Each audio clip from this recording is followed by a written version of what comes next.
Hello friends, welcome to my YouTube channel study with Premchand sir. Friends, आज हम गुप्त एवं गुप्तोत्तर युग से प्रश्नों की श्रृंखला को लेकर के आए हैं। और फ्रेंड्स, ये वही क्वेश्चन है जो कि अच्छे बड़े एग्जाम में पूछे गए हैं। तो आइए फ्रेंड्स, हम लोग वीडियो को स्टार्ट करते हैं। लेकिन वीडियो को स्टार्ट करने से पहले आपसे एक छोटी सी रिक्वेस्ट है कि यदि आप इस चैनल पर पहली बार विजिट कर रहे हैं तो इस चैनल को सब्सक्राइब करें, बेल आइकन को प्रेस करना ना भूलें। फ्रेंड्स, बेल आइकन को प्रेस करने से ये होगा कि नेक्स्ट आने वाले वीडियो का नोटिफिकेशन आपको समय से मिलता रहेगा। फ्रेंड्स, आइए वीडियो को स्टार्ट करते हैं। क्वेश्चन है कि मंदसौर अभिलेख संबंधित है, तो मंदसौर अभिलेख किससे संबंधित है? तो ये कुमार गुप्त से संबंधित है। ठीक है। नेक्स्ट क्वेश्चन है कि तक्षशिला अभिलेख संबंधित है, तो तक्षशिला अभिलेख पलिक से संबंधित है। किससे है? पलिक से संबंधित है। नेक्स्ट क्वेश्चन, पूना ताम्रपत्र अभिलेख संबंधित है, तो पूना ताम्रपत्र अभिलेख प्रभावती गुप्त से संबंधित है। नेक्स्ट क्वेश्चन है, ऐरण अभिलेख का संबंध है, तो ऐरण अभिलेख का संबंध फ्रेंड्स समुद्रगुप्त से है। किससे है? समुद्रगुप्त से है। नेक्स्ट क्वेश्चन है कि समुद्रगुप्त के प्रयाग प्रशस्ति वाले स्तंभ का पर किसका लेख मिलता है? क्वेश्चन है कि समुद्रगुप्त के प्रयाग प्रशस्ति वाले स्तंभ पर किसका लेख मिलता है? तो वो जहांगीर का लेख मिलता है। आइए फ्रेंड्स, नेक्स्ट क्वेश्चन की तरफ हम लोग बढ़ते हैं। क्वेश्चन है कि किसने बोध गया में सिंघली भिक्षुओं के लिए विहार बनाने की अनुमति दी थी? तो वो कौन था? वो समुद्रगुप्त। समुद्रगुप्त बोध गया में सिंघली भिक्षुओं के लिए विहार बनाने की अनुमति दी थी।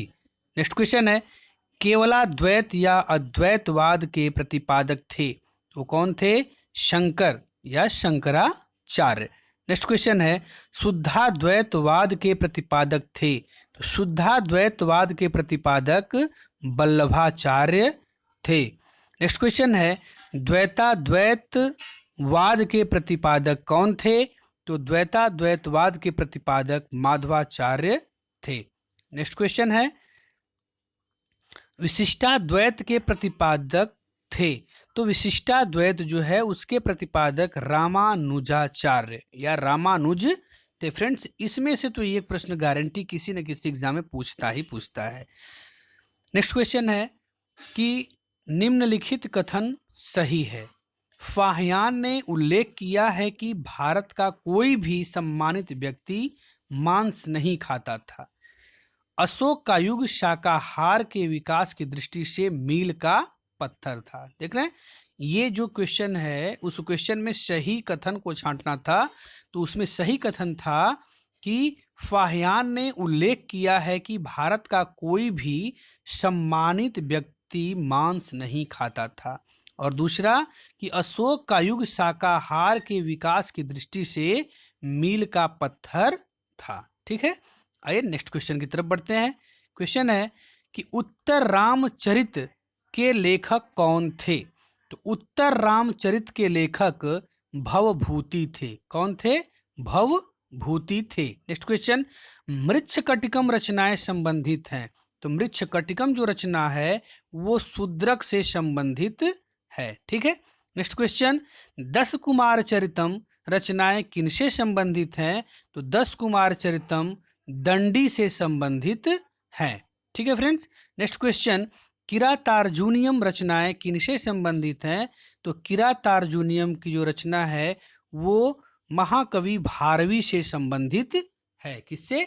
भारवी से संबंधित है। नेक्स्ट क्वेश्चन है कि प्राचीन भारतीय विचारकों में से किसने विधि व्यवस्था का सर्वाधिक व्यवस्थित रूप से व्याख्या की है?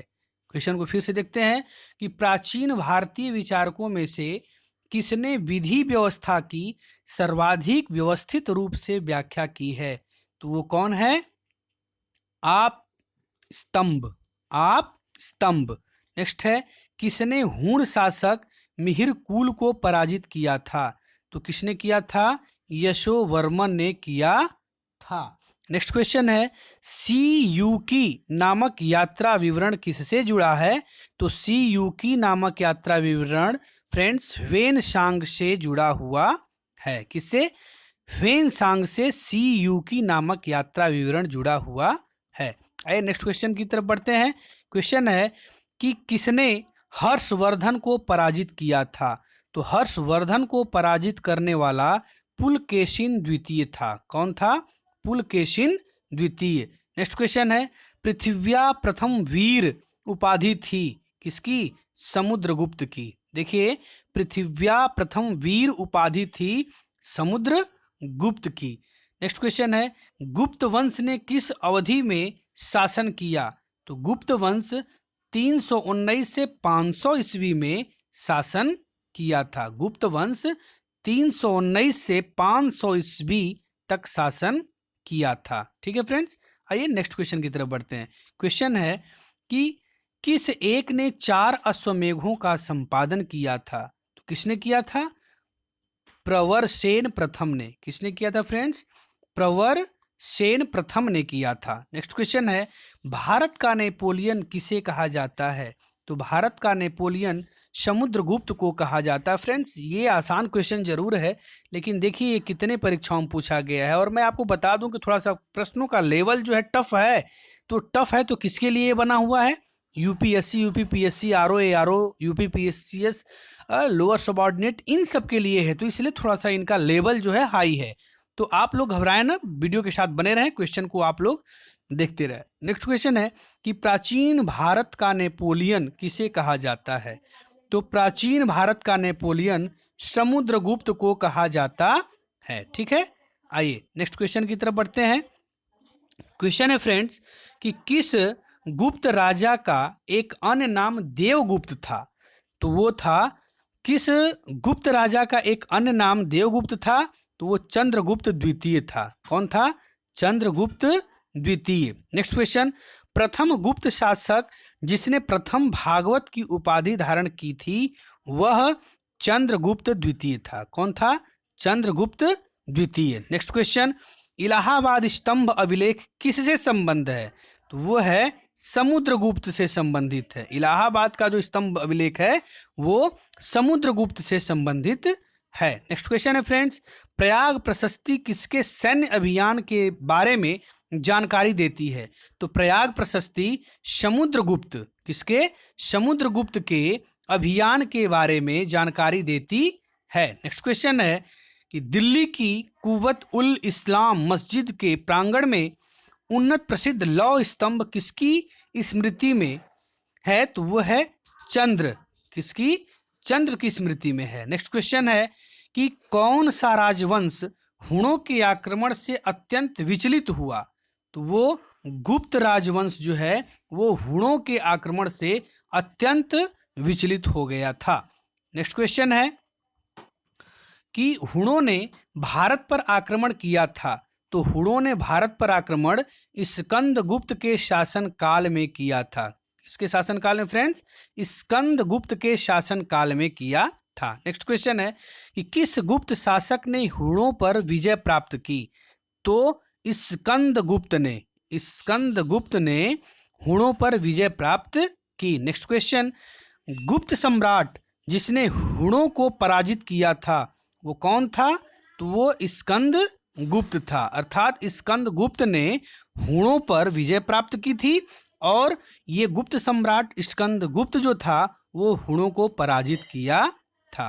ठीक है, नेक्स्ट क्वेश्चन है कि किस अभिलेख से ज्ञात होता है कि स्कंदगुप्त ने हुणों को पराजित किया? देखिए प्रश्न को घुमा करके पूछ रहा है कि किस अभिलेख से ज्ञात होता है कि स्कंदगुप्त ने हुणों को पराजित किया था? तो वो है भीतरी स्तंभ लेख। कौन सा है फ्रेंड्स? भीतरी स्तंभ लेख। इसी स्तंभ से ये पता चलता है कि स्कंदगुप्त ने हुणों को पराजित किया था। नेक्स्ट क्वेश्चन है कि गुप्त साम्राज्य के पतन के विभिन्न कारण थे, कौन सा कारण नहीं था? वो अरब आक्रमण, ये ऑप्शन में था, तो यही करेक्ट ऑप्शन था, इसलिए इसको लिखा गया है। नेक्स्ट क्वेश्चन है कि शक विजेता किससे जाना जाता है? तो वो चंद्रगुप्त द्वितीय को जाना जाता है। चंद्रगुप्त द्वितीय को शक विजेता के नाम से भी जाना जाता है। ठीक है, आइए नेक्स्ट क्वेश्चन की तरफ बढ़ते हैं। रजत सिक्के जारी करने वाला प्रथम गुप्त शासक था। तो रजत सिक्के जारी करने वाला प्रथम गुप्त शासक चंद्रगुप्त द्वितीय था। ठीक है, नेक्स्ट क्वेश्चन, ईसा की 3री शताब्दी से जबकि हूण आक्रमण से रोमन साम्राज्य समाप्त हो गया, भारतीय व्यापारी अधिकाधिक निर्भर हो गए।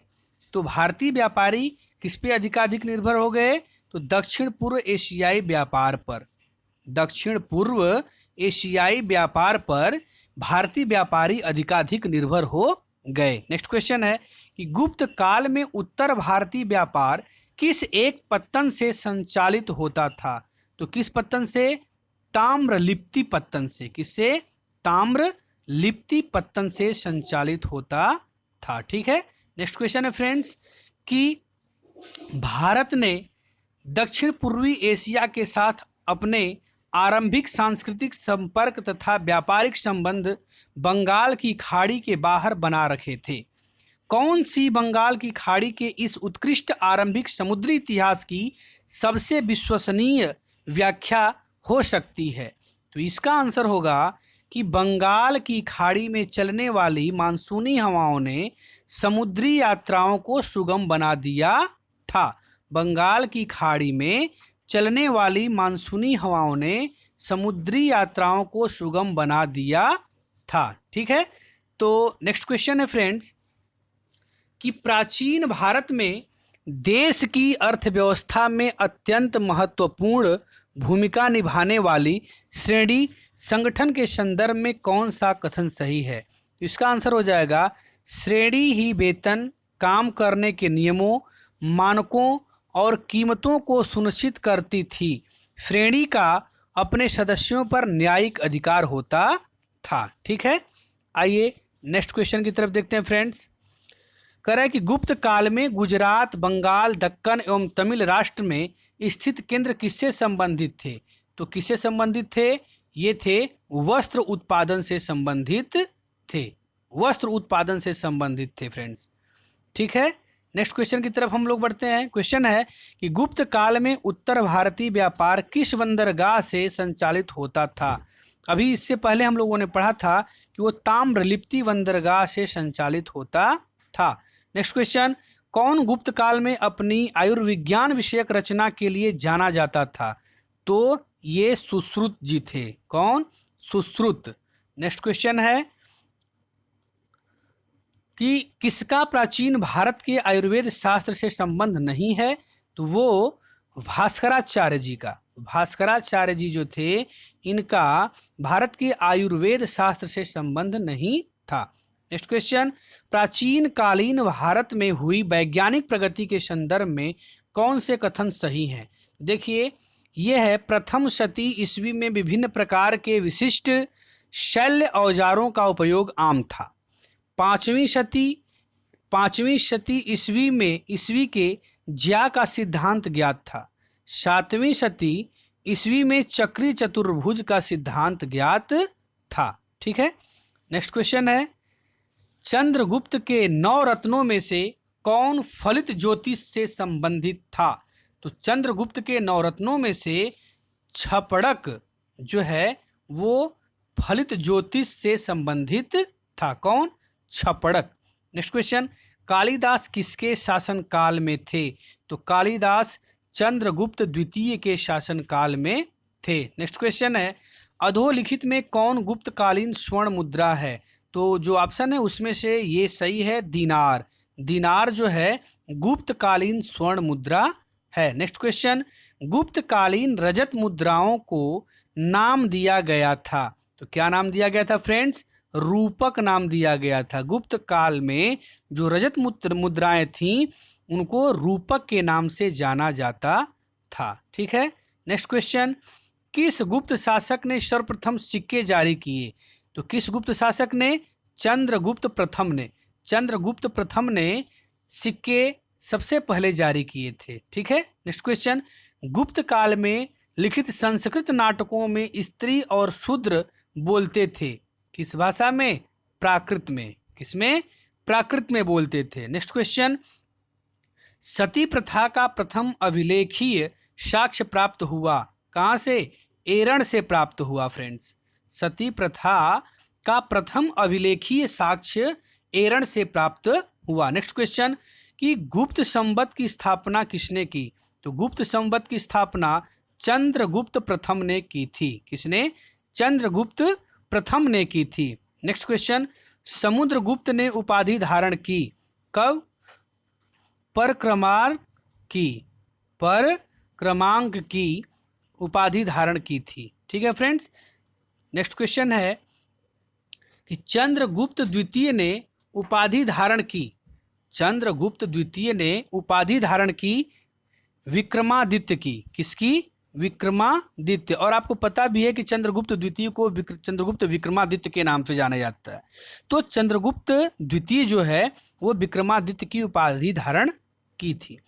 स्कंदगुप्त ने उपाधि धारण की, स्कंदगुप्त ने विक्रमादित्य की उपाधि धारण की। नेक्स्ट क्वेश्चन, नगरों का क्रमिक पतन किस काल की एक महत्वपूर्ण विशेषता थी?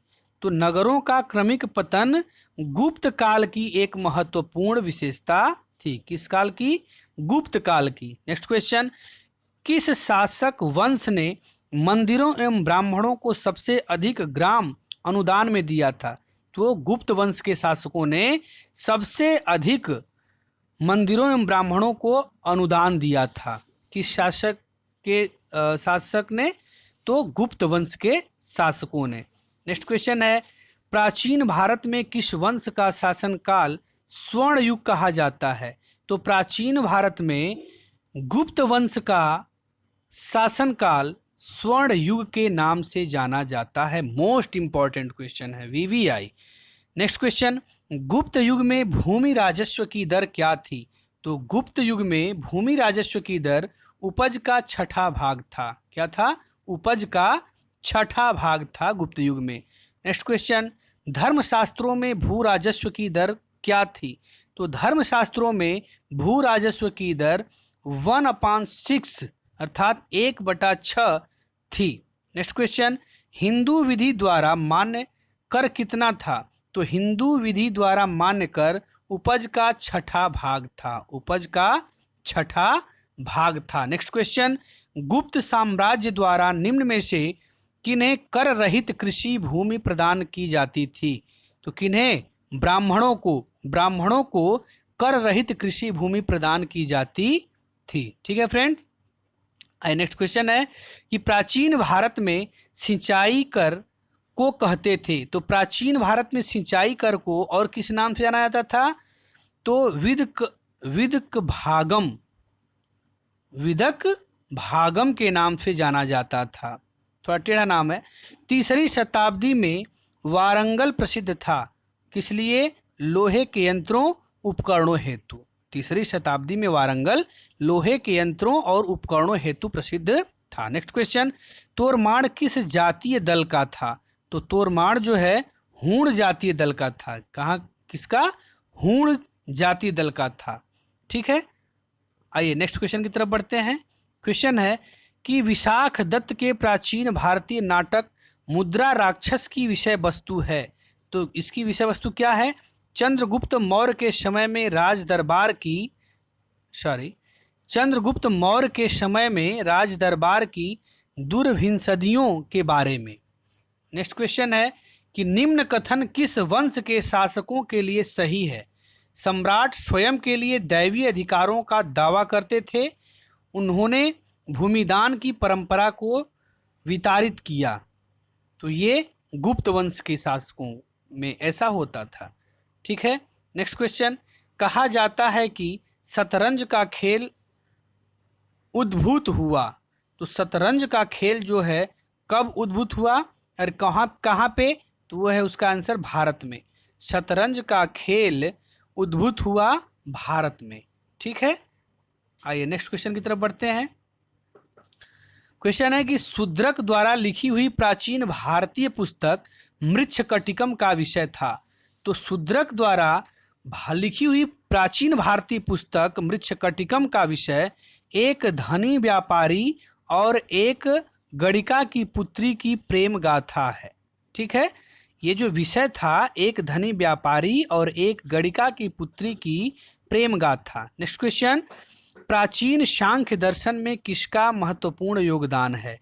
तो प्राचीन सांख्य दर्शन में कपिल का महत्वपूर्ण योगदान है। किसका फ्रेंड्स? कपिल का महत्वपूर्ण योगदान है। ठीक है, आइए फ्रेंड्स, ये वीडियो थोड़ी लंबी ज़रूर है, लेकिन आप लोग इस वीडियो के साथ बने रहें, क्योंकि इसमें वही क्वेश्चन हैं जो कि एग्ज़ाम्स में पूछे गए हैं। और आप क्वेश्चन के सामने किस एग्ज़ाम में ये क्वेश्चन पूछा गया है इसे आप देख सकते हैं। ठीक है, आइए नेक्स्ट क्वेश्चन है कि कपिल मुनि द्वारा प्रतिपादित दार्शनिक प्रणाली है। तो कपिल मुनि द्वारा प्रतिपादित दार्शनिक प्रणाली जो है वो है आपका सांख्य दर्शन। क्या है फ्रेंड्स? सांख्य दर्शन। नेक्स्ट क्वेश्चन है कि सांख्य दर्शन प्रतिपादित किया गया है किसके द्वारा? कपिल के द्वारा प्रतिपादित किया गया है। कपिल के द्वारा सांख्य दर्शन प्रतिपादित किया गया है। नेक्स्ट क्वेश्चन है भारत में दार्शनिक विचार के इतिहास के संबंध में सांख्य संप्रदाय से संबंधित कथनों पर विचार कीजिए। तो यह है कि सांख्य की मान्यता है कि आत्मज्ञान ही मोक्ष की ओर ले जाता है, न कि ब्रह्म प्रभाव अथवा कारक। तो सांख्य ये मानता है कि आत्मज्ञान ही मोक्ष की ओर ले जाता है। नेक्स्ट क्वेश्चन, योग दर्शन के प्रतिपादक हैं। फ्रेंड्स, योग दर्शन के प्रतिपादक महर्षि पतंजलि जी हैं। कौन है?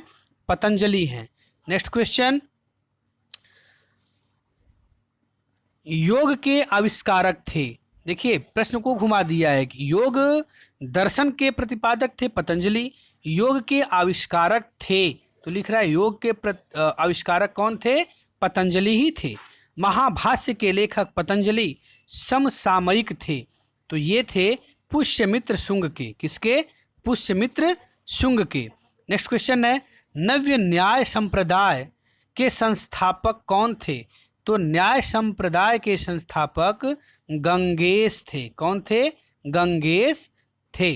ठीक है, नेक्स्ट क्वेश्चन है जब तक जीवित रहो सुख से जीवित रहो, चाहे इसके लिए ऋण ही लेना पड़े, क्योंकि शरीर के भस्मीभूत हो जाने पर पुनरागमन नहीं हो सकता। पुनर्जन्म का विरोध निषेध करने वाली यह उक्ति किसकी है? देखिए इन्होंने कहा था कि चार्वाक महोदय ने कहा था। किसने? चार्वाक ने। इन्होंने क्या कहा था कि जब तक जीवित रहो सुखी जीवन जीवित करो, या अर्थात आप सुख से जीवन को अपने व्यतीत करो, क्योंकि जो ऋण लेकर के अगर आदमी मर जाता है तो वो कोई लेने नहीं जाता है और ना ही उसका पुनर्जन्म होता है। इसलिए जितना भी आपको सुखमय जीवन व्यतीत करना है आप व्यतीत करो, चाहे भले ही किसी से कर्जा लेना हो और कर्जा लेकर के मर जाओ। ये चार्वाक जी ने कहा था। ठीक है, नेक्स्ट क्वेश्चन है कि न्याय दर्शन को प्रचारित किया था। किसने किया था? गौतम ने किया था। न्याय दर्शन को प्रचारित किया था गौतम ने। नेक्स्ट क्वेश्चन, मीमांसा के प्रणेता थे। तो मीमांसा के प्रणेता जैमिनी थे। नेक्स्ट क्वेश्चन, कर्म का सिद्धांत संबंधित है। तो ये मीमांसा से संबंधित है। कर्म का सिद्धांत किससे संबंधित है? मीमांसा से संबंधित है। नेक्स्ट क्वेश्चन, किस दर्शन का मत है कि वेद शाश्वत सत्य है? तो ये योग दर्शन का मत है कि वेद शाश्वत सत्य है। किस दर्शन का मत है? योग दर्शन का। नेक्स्ट क्वेश्चन, कौन सा एक भारतीय षड्दर्शन का भाग नहीं है? तो वो है लोकायत और कापालिक। लोकायत और कापालिक जो है ये आपका षड्दर्शन का भाग नहीं है। नेक्स्ट क्वेश्चन, अद्वैत दर्शन के संस्थापक थे। अद्वैत दर्शन के संस्थापक कौन थे? तो ये थे आपके शंकराचार्य जी। कौन थे? शंकराचार्य जी थे। नेक्स्ट क्वेश्चन, किसका संबंध वेदांत दर्शन के साथ नहीं है? तो ये अभिनव गुप्त का संबंध जो है वेदांत दर्शन के साथ संबंध नहीं है। नेक्स्ट क्वेश्चन, विक्रम संवत की शुरुआत की गई। तो विक्रम संवत की शुरुआत कब की गई? 58 ईस्वी पूर्व में।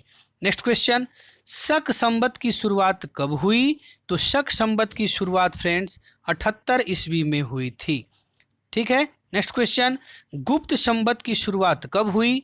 तो गुप्त संवत की शुरुआत 320 ईस्वी में हुई थी। ठीक है, नेक्स्ट क्वेश्चन है कि करीब संवत की शुरुआत कब हुई? तो ये 3102 ईस्वी में हुई थी। ठीक है फ्रेंड्स, तो इस वीडियो में बस इतना ही, क्योंकि ये वीडियो काफ़ी लंबी हो चुकी है। तो आप वीडियो को लाइक कीजिएगा फ्रेंड्स, और मेरे साथ नेक्स्ट वीडियो में बने रहने के लिए चैनल को सब्सक्राइब कर दीजिएगा और बेल आइकन को प्रेस करना ना भूलिएगा। तब तक के लिए गुड बाय।